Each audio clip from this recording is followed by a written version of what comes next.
Sa video nito, pag-uusapan po natin ang madalas na dahilan kung bakit nafe-fail o hindi nag-grow ang ilan sa mga negosyo ng ating mga kapwa OFW.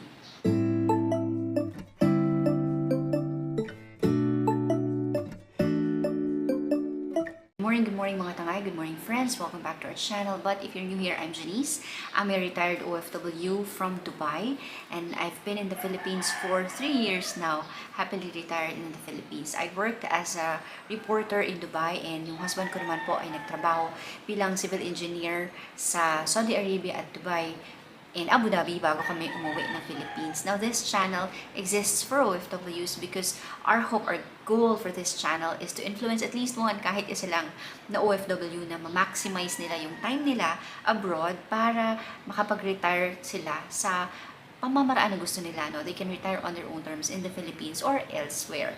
And part of that is encouraging them to go into business if this is something that they think they would like to be involved in pagdating ng panahon.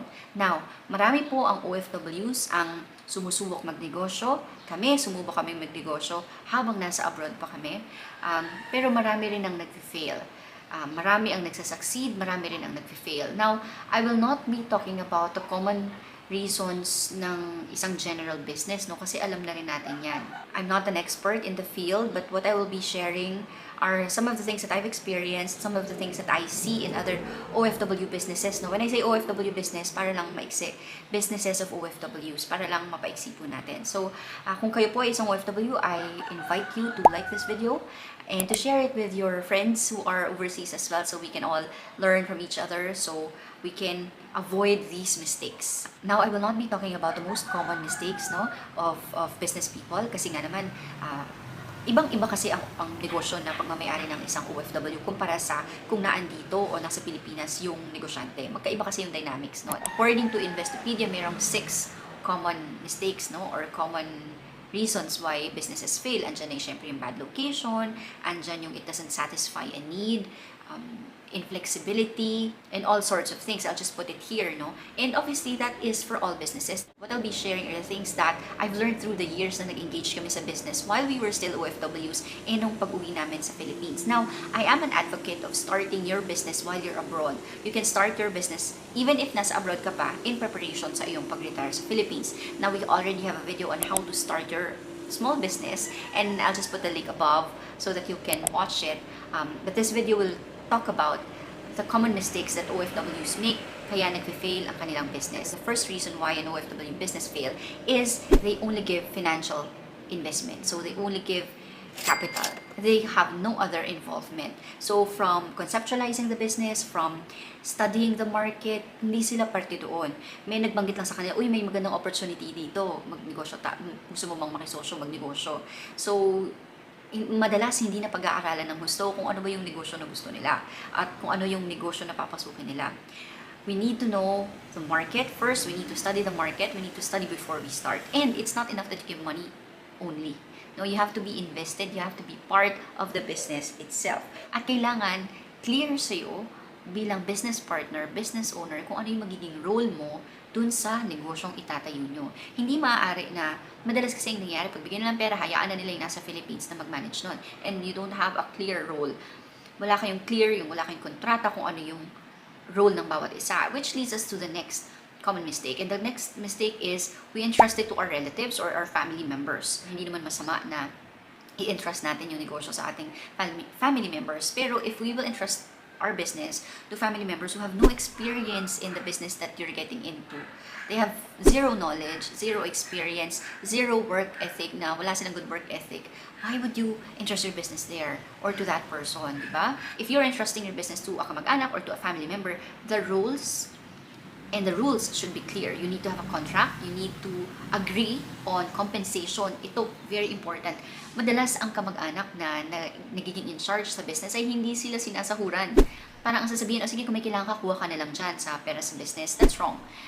Whoever is in charge of your business, even if he or she is a family member, he or she should be properly compensated. So, and of course, kailangan din kung paano mo tratuhin ang isang regular employee, in-interview mo rin siya, nag-goal setting din kayo. Basically, kahit na kamag-anak mo siya or family member siya, nagdaan pa rin siya sa hiring process para maramdaman niya na, uy, legit naman na kumpanya rin yung pinasok ko, hindi lang ito laro or hindi lang to, ay, since ate ko naman siya or pamangkin ko siya or whatever, anything goes. No, meron pa rin mga disciplinary actions, meron pa rin rules sa negosyo nyo. Third, there is no proper accounting, especially daily accounting, and there's no inventory, no? Anything goes na lang sa iyong negosyo. So, madalas nag-fail kasi wala talagang nakakaalam kung magkano ba yung pumapasok, magkano yung lumalabas. Hindi mo alam, hindi rin alam ng manager nyo, halo-halo lahat, ano? Any great business, any good business will keep track of their numbers. You need to know your numbers. And the good thing is, if you know your numbers, you'll be able to grow your business. But if you don't know, any lang, no? Kung ano lang yung pera pumasok, wala kayong goal, wala kayong target, talagang your business is bound to fail. There are so many apps that are available. Kahit nga Google Sheets, diba? Google Docs, Excel, or what we use is Cashbooks, and I'm really happy using Cashbooks, no? Kasi pwedeng i-edit ng nasa Philippines remotely. So you should be able to run and grow your business remotely. You should be able to monitor the accounting that's being done in your business remotely. At kung mayroong mga discrepancies, kailangan pwede mong sabihin sa family member mo or sa manager mo kung ano nakikita mong discrepancy. Now, pagdating doon, walang samaan ng loob kasi sabi mo baka ma-offend si brother-in-law or si sister-in-law or si mother, si father, or kung sino man yung nag-handle ng business mo, walang offend. Kapag may mistake sa business, that has to be dealt with. Yun nga yung pinaka-tricky sa situation kung saan ang family member mo ang nag-handle. Dahil minsan, syempre, hindi mo sila makorek in case may problema. But, the good side din naman is kapag may family member ka, alam mong mapagkakatiwalaan mo sila. Please let your family member know that it is not a trust issue. It's an issue of being there and being able to contribute. Kasi, diba, two heads are better than one.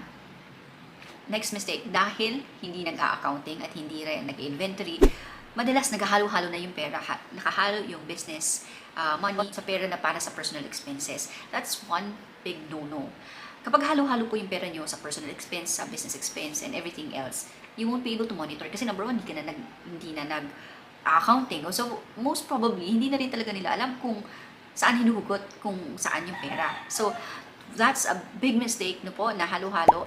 Dapat meron kayong separate wallet ng pang-personal expenses at hiwalay din yung wallet nung income ng business. Another mistake that can cause your OFW business to fail is taking profits right away before setting aside reserve funds or emergency funds for the business.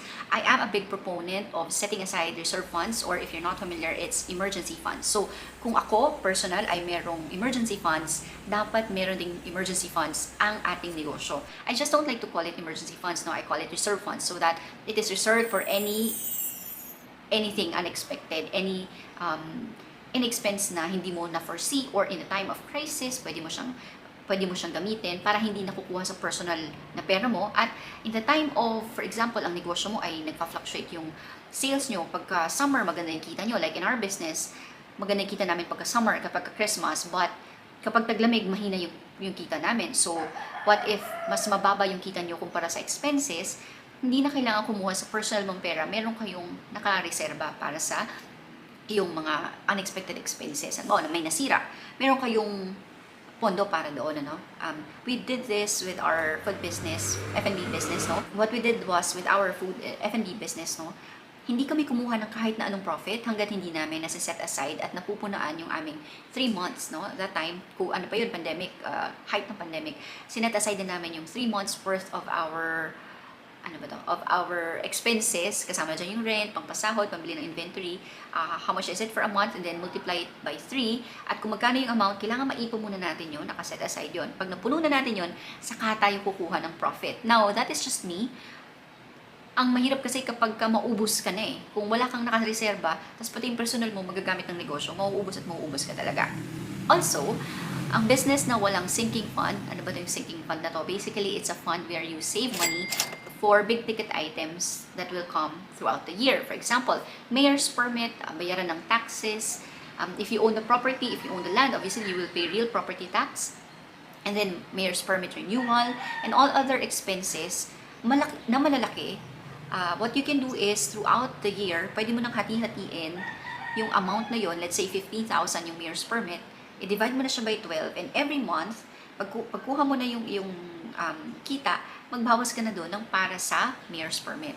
Para pagdating ng January, hindi ka na mabubulagan na, ay, kailangan ko magbayad ng mayor's permit. Kasi January pa lang, the year before, napag-ipunan mo na siya. And it's the same with other things that you need to buy for the business. If you plan to buy an equipment, by December, January pa lang nagtatabi ka na for that at hihiwalay mo siya sa profit. Ito, ako, personal experience ko to. The business is not aligned with your passion, with your interest, and it's just not for you. In my case, pag uwi po namin, nag-open ako ng isang food business, and I had to close it because it was eating a lot of my time, so much of my time, and I was always tired and stressed. I couldn't delegate. I couldn't hire other people to do the work for me because I had to protect the recipe, and it just wasn't aligned with the reason why I stopped working overseas. And the reason why I stopped working overseas is to be able to rest and to heal my body and to be able to conceive. But hindi ko siya magawa dahil sobrang lagi akong pagod dahil sa negosyo na ito. And so I came to a point where I had to say I cannot do it anymore kasi I was crying every night because of exhaustion and so many other things. So I had to close it. And it's not my passion, it's not my line of work, and it's just not for me. So if you're looking for a business that you would like to be sustainable, you have to be able to tell yourself na I'm willing to do the dirty work just in case wala akong ibang ma-hire at ako na lang, and I'm dead set to succeed kasi gusto ko siyang gawin. In my case, it was just not aligned with my vision for myself. That's why I had to close it, and yun, masakit pero kailangan. And this last reason may not apply to you if ever you're not a believer, no, but I am. So I believe in the teachings of the Bible, especially that God is the giver of wealth, no, God is the owner of everything. So I am just a steward of the business that I am managing. Now we believe that whatever money comes in belongs to the Lord, and so as a steward, I am bound, and it is my privilege to be able to give yung first fruits, no, yung first day na kita, hindi namin yan ginagalaw. For example, when we first opened, hindi yan gagalawin, and then we also give our tithes and offerings to the Lord. I believe that the success of the business comes from the Lord, and the Lord will bless a business when it is entrusted to Him. And we believe that whenever we give to the Lord, it's proof that we entrust the business to Him. And God has blessed us tremendously. Dun sa iba naming mga negosyo na natira, no? God has been so faithful, so good, and so generous to us in blessing all the businesses that we have right now. So that's the end of our video. I'm sure marami pang ibang dahilan. If you have 1, 2, or 3 of the other reasons that I mentioned below, please comment down below kung meron pa akong na-miss. Please always remember that when you open a business, it's not just your money that you're putting in. You are putting your future at stake. So you need to be able to actively engage with the people that you're working with in the Philippines, and you can always grow your business remotely. And while you're abroad, no, if ever man na talagang hirap na hirap yung negosyo sa Philippines, and hindi na kaya ng iyong manager na kamag-anak mo, you can always hire someone else to help, no? Meron ka pa namang main source of income. This business is something that you've just started. Huwag ka agad mag-quit. Always seek professional help in case the people that you're working with don't know what to do. You can always ask third party, no, to check where you're lacking, so that you can always have an objective viewpoint para mas mapaayos nyo ang takbo ng inyong negosyo. Napakahirap po magnegosyo, especially when you're abroad. We did that. The blessing though is, when we started our business, we started with an apartment na medyo mababa lang talaga ang effort na kailangan gawin. So we had our caretaker, our apartment manager, and then we also started an F&B business while we were abroad. But our mistake was that we were not very involved, and so we had to close that down during the pandemic. So yun po, maraming dahilan, maraming rason kung bakit nagsasarado. Kung nakarelate po kayo at kung meron kayong gustong i-share, please share them in the comment section below. And if you haven't subscribed yet, please consider subscribing because this channel is for you. In our next video, I'll be talking about our money management system, especially when you have businesses. So I'll just share with you all the things that we've learned so that you can better manage your finances. Thank you very much for spending time with me. I'll see you in our next video.